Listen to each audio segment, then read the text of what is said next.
So, now it wasn't as easy as all that, I'm going to have to confess. My left brain is and was alive and well, and the right brain said, oh, that would be fabulous, and the left brain said, they're going to laugh at you. So, sure enough, there was a shoe store in my neighborhood, not so far from here, that had all the dancing stuff.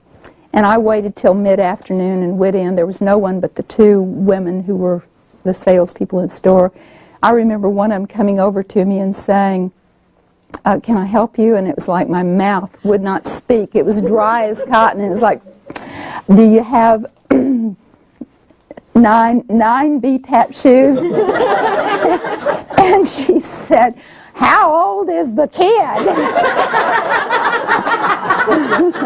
That's not what I wanted to hear. And I said, well, she's soon going to be 50. Well, there was another woman who was under a counter. I guess she was counting inventory or something, but I could hear these little muffled whatevers, and her fanny was just jiggling, and I know she was thinking, oh my gosh, we got a live one out there today. Now, you can't buy them with the taps on them. You have to buy them separate. You know. Are you a tap dancer? No. But you have to go back. Well, it did take a lot of courage, but I went back and got my shoes. I didn't let anybody know about this. I found a videotape by Bonnie Franklin called Let's Tap, and at night when my family all went to sleep, now remember I'm the hibernator, but suddenly I was awake, and I waited till they were deeply asleep and tiptoed out of bed and rolled up bath towels and shoved them under their bedroom doors so nobody could hear, and I tiptoed to the family room, put on my videotape, put on my tap shoes, and on the carpet so no one would hear, I began to practice my little steps. And I was having a ball. I was getting less sleep, but I had far more energy, and the hips kind of melted away, I will tell you. Well, one night in the middle of this delicious fun, it just really made a difference, as fate would have it. Larry woke up and stumbled to the kitchen to get something to eat. And as he opened the door, he was flabbergasted because he thought I was back asleep. And it's like an illusion or whatever. And here I am doing my little number. Now, you know this man loves me because he sat down on the couch. He said, go on, because I just wanted to disappear. And, you know, I was really embarrassed. How am I going to explain this lunacy? And he sat down, and I finished my little number. And he said, you're almost good. Well, he lied with great love. I was not almost good then. I'm not almost good now, and you probably feel it coming. If you're, for some reason, stuck in your left brain, you're beginning to be very nervous for me and hoping, oh no, she's not going to. Well, she is. So this would be a good time to leave. But if you can shift into your right brain, this can be a lot of fun. That night, it was probably about midnight, but of course Larry wanted to know why I was doing this, and he's kind of figured out now it's always research. Isn't that a great excuse? I said my research right. But I was talking about energy and my ideas about reclaiming dreams. I said, what, when you were a little kid, was just a magical dream for you? It didn't take him any time to tell me the story of playing clarinet and saxophone. He was quite good. And his idol was Benny Goodman. And I said, so what happened? He said, well, when I went to dental school, I needed the money. So I sold my instruments, and I've never played since. And I said, well, by golly, we'll fix that. So we got the Sunday want ads, and him saying, oh, no, we can't do that, can't spend the money, that's the left brain. And me over there saying, yeah, you can't not spend the money. We're going to do this. This is going to be fun. So we found a Selmer clarinet. If you're a clarinetist, you know that's a wonderful instrument. And quicker than you can imagine, some new reeds. We couldn't wait to get home in the afternoon because he was Benny Goodman playing Tea for Two, and I'd strap on my tap shoes. And I was Shirley Temple, and the kids were horrified. They thought we had lost our minds, and I guess we had. Isn't that interesting? Lost your mind might be left behind your left brain for a little while. At any rate, this fun kind of got on a roll, and we began to think, you know what, we've both got a birthday coming up in December, me 50, him 54, and we thought, let's put them together. We'll have a 104th birthday party, and it'll be a recital. We'll perform. arm. But we got to thinking a little bit more. We thought we need to figure out how to make it work. So in the invitation, the rules were no gifts, but bring an act, be an act. So everybody had to do something they did as a kid in the backyard or recital or whatever. Now, I learned something really important that night. One of my friends had heard my story about Linda Hovey, and he rented for me a moose-sized pink tutu. So can you imagine that now, pink tutu, black net stockings. I had the Shirley curls, tiara, puffy sleeves, glittery stuff. And everyone came in so excited. I mean, it was magic. They were just nervous and giggling, and there was scenery that was painted on the side of refrigerator boxes and secrets nobody would tell, and they had their scripts, and Dwayne was our announcer, and oh, it was fabulous until suddenly I heard the music. I'm standing in the hall, it's my turn, and my knees won't work. It's like, what fool thought this was going to be fun? And if you think about it, a lot of the stuff when you're a kid is only fun to dream about, but it's not about the doing. You're nodding your heads. How many of you were ever in a recital as a kid? Can you remember you kind of got yourself into a trap because you started by saying, I think I want piano lessons, or I want to play the piano. And you meant, I want to just play the piano. You had seen so your mom or dad, they rent the piano, and they get the teacher, and you start going, and the teacher makes you do not fun stuff. That wasn't what you had in mind. And then they say, you're going to have a recital, and oh, by the way, you have to memorize your music. You can't, what are those rules about? And they're going to be strangers, it has to be perfect, and sometimes there's a judge. And so you're just, I mean, that wasn't what you had in mind at all. Any of you ever create a show in the backyard?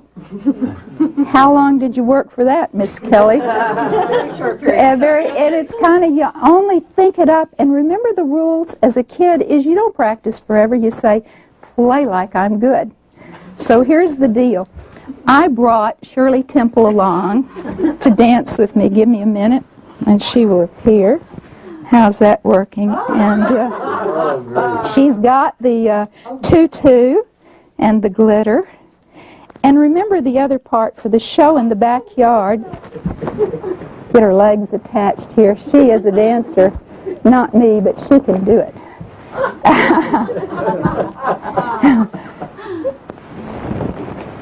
And remember the deal about where you found just enough costume to fool yourself into thinking you were really wonderful. So I couldn't find Shirley curls, but I think this is Tina Turner.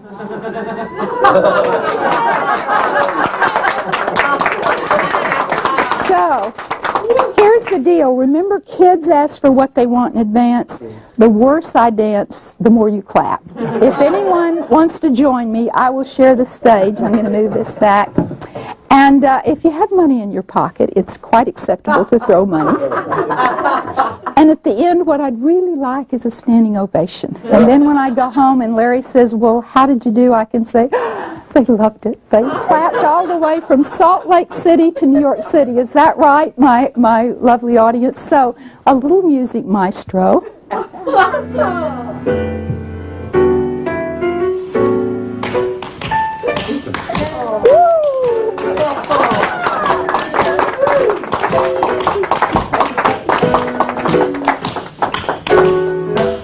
Can you see Shirley yet? The magic?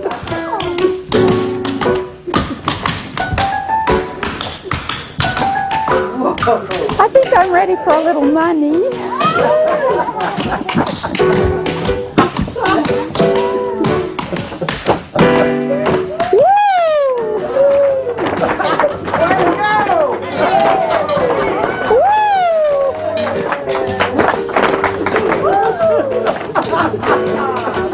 Where are the dollars? There we go.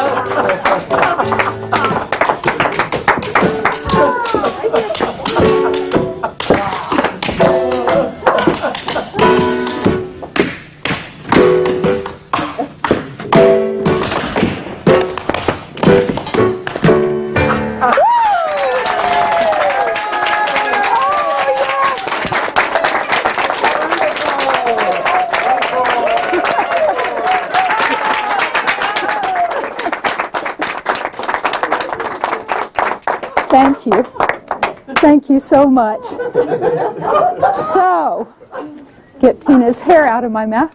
Where's your energy? Is that amazing? Yeah. That's what happens when you get a burst of endorphins. And it can come from a good belly laugh, a hug, hearing a piece of music that brings back memories. Joy breaks can happen in little pieces. And the thing I'm hoping that you saw is that by vicariously going back into my memories, it begins to open the lid on some of your dreams. So, your homework is to remember some dreams that are precious for you and find a creative way to make them come true. Some examples. One woman was a dental assistant, and she had 5 sons and a husband, and her dream was for a white house. And she said you just couldn't do that with that many muddy feet. And so the way she creatively did it was she created a dollhouse. And when she got home from work, she would spend time creating this dollhouse. And she delegated some of the fixing dinner, setting the table, vacuuming to the boys. And when they rebelled, she put a little sign on the counter saying the cook, she didn't start dinner until their work was done. And the sign said the cook goes off duty at 7 o'clock. So she said within months, for Christmas, the boys lighted the dollhouse with a tiny little tree and little electric lights, and it just changed her life and her energy. I had 2 engineers from TXU, they'll be nameless, but they got me and them in a lot of trouble. One bought a very expensive John Deere tractor, and the other one bought a 22-foot sailboat, and they each told their spouse that Ann told them to. That was their homework. So I think there was a contract out on me. Be Gentle, another wonderful gentleman, he was a professor at SMU, and we were both doing a seminar in New Orleans, and he heard me talk and then wrote me a note about a month later and said he saw a sailboat in the window of an antique store on a Sunday, and it was part of his dream. When he was a little kid, he couldn't afford those fancy remote control sailboats. He said he got the name because the store was closed, called back, ordered it, and he said it was wildly expensive, like $278. Put it in his office. He said it transformed his life, and he would talk about it with people, but he'd take it out to the pond or Turtle Creek, and he said it's just amazing that just having something to look forward to really lifts your spirits. So I want to dare you, remember the double dog dare you, to find ways to invite joy back into your life. And I want to close with a fun piece that's always been special to me. Shirley will read it to you. Youth is not a time of life. It's a state of mind, a temper of the will, a quality of the imagination, a vigor of the emotions, a freshness of the deep springs of life. Nobody grows old merely by living a number of years. People grow old by deserting their ideals. Years wrinkle the skin, but to give up enthusiasm wrinkles the soul. Whether 60 or 16, there is in every human heart the lure of wonder, the undaunted challenge of events, the unfailing childlike appetite for what is next, and the joy in the game of living. We are as young as our self-confidence, as old as our fear, as young as our dreams, and as old as our despair. So, if you like what you heard, and you want to learn more about how brain dominance impacts your energy, secrets to get out of burnout, a lot of tips on how to bring joy breaks back into your life, I refer you back to the book. You don't have to go home from work exhausted. In fact, I dedicate it to you, our audience, and we thank you. It's your efforts that are making our world such a better place through your work, and we wish you the joy of abundant energy. This is Ann McGee-Cooper for CTN, thanking you for being here.